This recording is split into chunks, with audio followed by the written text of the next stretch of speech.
Okay, let's get into it. Today, we're doing something a bit different. Forget the usual research papers for a minute. We're diving into jellyfish. Yeah, the ones you find washing up around the UK coasts. Exactly. And the data source is really interesting here. It's all crowdsourced tracking. Mm-hmm.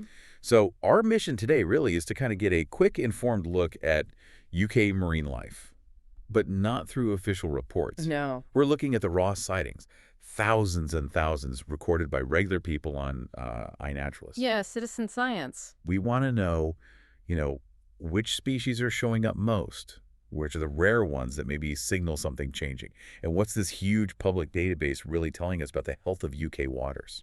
Well, what's fascinating, I think, is that this set of records gives you a really direct, dynamic view. It's something, traditional surveys, which are often very localized, can sometimes miss. Right. So when we talk about like warming seas or climate change effects, well, we're essentially seeing the results play out almost in real time through this network of observers. Yeah, because people are just out there seeing it. Exactly. By looking at these patterns, who's where? And when we get this immediate scaled insight into broader environmental shifts, it's not just a list of cool jellyfish names. No. It's actually a pretty powerful way to monitor this constantly changing marine ecosystem. The trick, of course, is turning all those observations into solid analysis. Yeah, that difference observation versus analysis, that's crucial, isn't it? Absolutely. Okay, let's jump into segment one then. The big players, the superstars of the UK jellyfish world. The usual suspects. Yeah. And when we say dedicated observers, we really mean it. This data set is built on thousands of encounters over years. It's huge. It really is a valuable resource. So if you just look at the numbers, the sheer number of records, two species really dominate. They set the baseline. Mm-hmm.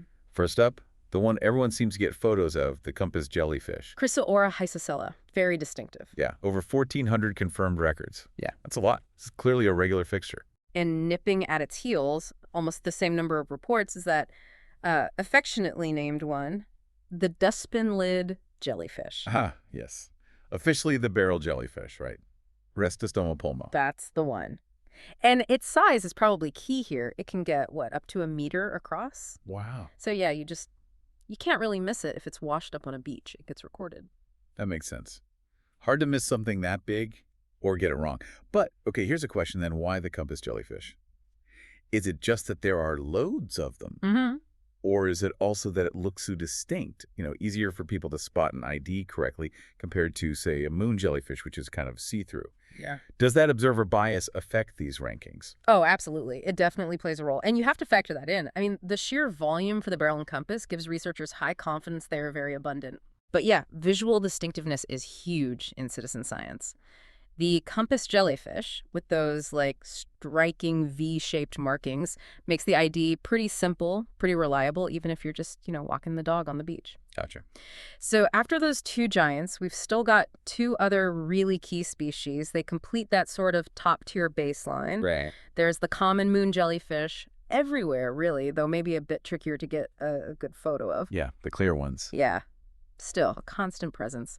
And then the lion's mane jellyfish. Yes, the infamous one. Infamous is right. That fiery red color, the huge bell, and those potentially very stingy tentacles trailing behind. People notice that one too. Definitely. So, okay, we've got the big four. Compass, barrel, moon, and lion's mane. They set the standard for what's normal. Pretty much. And that distinction is really important, isn't it? It lets scientists filter out the background noise and see what's actually changing. Precisely, which is where the next group comes in. All right, takes us straight into segment two. The underdogs and the indicators. Yeah. So if the top four are the baseline, Mm-hmm. then this next group, the ones that show it regularly but not all the time, they must be really important for spotting early signs of change. Yeah. Exactly right. This next tier down, you start seeing species that appear consistently enough. They're not just random strays, but they're not in the same league as the top four frequency-wise. Okay, like who? Well, you've got the blue jellyfish, quite vibrant, makes regular appearances, especially up north and out west. Cyanea lamarcki. That's it. And then, crucially, we also track the Mauve Stinger, Pelagianoctiluca. Now that one rings a bell. More the warmer water species, isn't it? Historically, yes. More common further south. So seeing it consistently in UK data, that's significant. Why? What does it suggest? Well, it potentially signals a sustained northward shift. Maybe the conditions further south are changing, pushing them north, or perhaps, currents like the Gulf Stream are bringing warmer water further north more regularly. Yeah. It's an indicator. Okay, wow. So even regular but less common sightings tell a story. They do, but the data gets really interesting when you look at the truly rare finds. You mentioned species with just 1 or 2 records in the whole data set. Yeah. Those must be like finding a needle in a haystack. They must tell a different kind of story. They absolutely do.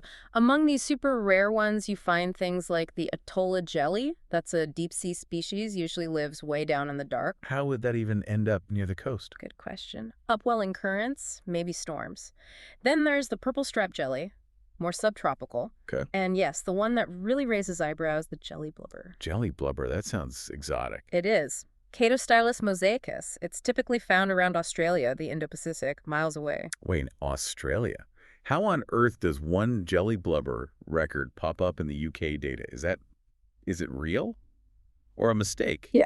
Or maybe it hitched a ride? Well, that's the first thing researchers do. Check the photo, rule out observer error. Did someone misidentify something else? But assuming the ID holds up. Yeah, a single sighting like that is an immediate red flag. It strongly suggests some kind of long-distance dispersal event. Like what? Could be unusual ocean currents, maybe related to a weird weather year. Or potentially, yes, human activity, ballast water from ships is a known pathway for marine species. Huh? So these really rare sightings, they're this powerful reminder that our seas are incredibly dynamic, interconnected. They're like direct proof of these unusual long-range events hitting the UK coastline. It really changes how you see the data. It's not just a local headcount anymore. It's part of this, like, global marine tracking network. Exactly. Every single photo, even that one amazing shot of a super rare jelly, feeds into that bigger picture. It really does. Okay, so let's pivot then. Final segment. Yeah. So what? Why does all this matter? You mentioned these records are way more than just numbers. Mm-hmm. And it really highlights the role of the public, doesn't it? This whole observation network. Absolutely crucial. We can take this huge pile of crowdsourced sightings and actually turn it into useful analytical data. And the reason it works so well with jellies is that they're brilliant indicators. They react really quickly to small changes in things like water temperature, salinity. Oh, okay. Sensitive. Very sensitive. So they're often among the first responders, if you like, to climate shifts. So how do you use the data specifically? What can it show? Well, for example, we can track seasonal patterns really meticulously. We don't just see, oh, the lion's mane are here. The data can show when they arrive. And analysis over the last few years suggests that in some areas, like parts of the Irish Sea, the average first sighting of a lion's mane has shifted earlier. How much earlier? Nearly 18 days earlier in some spots. Wow, 18 days. That's specific. And it correlates almost exactly with the rise in local average sea surface temperature during spring months in those areas. That's a tangible piece of climate data right there, pulled from thousands of sightings. That 18-day shift. Yeah. That's much more powerful than just saying they're showing up earlier. That's a hard number. It is. And secondly, the data helps track changes in where species are found, their distribution. Okay. So we look at maps for species like the blue jellyfish. It's common up in Scottish waters, right? Yeah. But if the data starts showing more and more blue jellyfish sightings creeping further south, turning up more often in places where moon jellyfish used to be the main ones, that's a pretty clear sign that water masses might be shifting, or their suitable habitat range is expanding southwards. So your mapping range changes in near real time. Essentially, yes. Yeah. And this collective knowledge, it has real-world relevance. It goes way beyond just, academic interest. Right, and this is where it connects back to people living and working on the coast, isn't it? Communities, industries. It's not just conservation. It's like economic planning, too. Safety. Exactly right. These patterns, these early warnings, they're incredibly valuable for coastal sectors. Think about fisheries or aquaculture. Big blooms of barrel jellyfish. Those dustbin lids, they're common and they're huge. They can cause real problems. Oh. They physically clog fishing nets. That means downtime for boats, lost income. They can even damage equipment on fish farms like salmon cages. Right. So having reliable data, almost real time, on when these blooms might start and how big they might get, that lets businesses prepare, maybe adjust their net depths, put protective measures in place. And what about tourism? people on beaches? Yeah, equally dramatic impact there. The lion's mane and the mauve stinger are the two main ones that worry beach managers because they can give nasty stings. Understandably. So if the data predicts an early bloom or a particularly heavy one, maybe that mauve stinger population moving up the coast, Hmm. local authorities can use that. Issue targeted sting warnings, maybe manage certain beach areas differently, tell people when and where to be cautious. It helps turn a potential problem into something more manageable for public health and for the tourism industry. So it's practical as ice, based on sightings. Yes. And there's another angle, too. Some studies suggest that really high concentrations of certain jellyfish can compete with or even eat young fish larvae, Ah, which wow. then has knock-on effects for the whole food web and eventually local fish stocks and catches. It's all connected. It really connects everything up, doesn't it?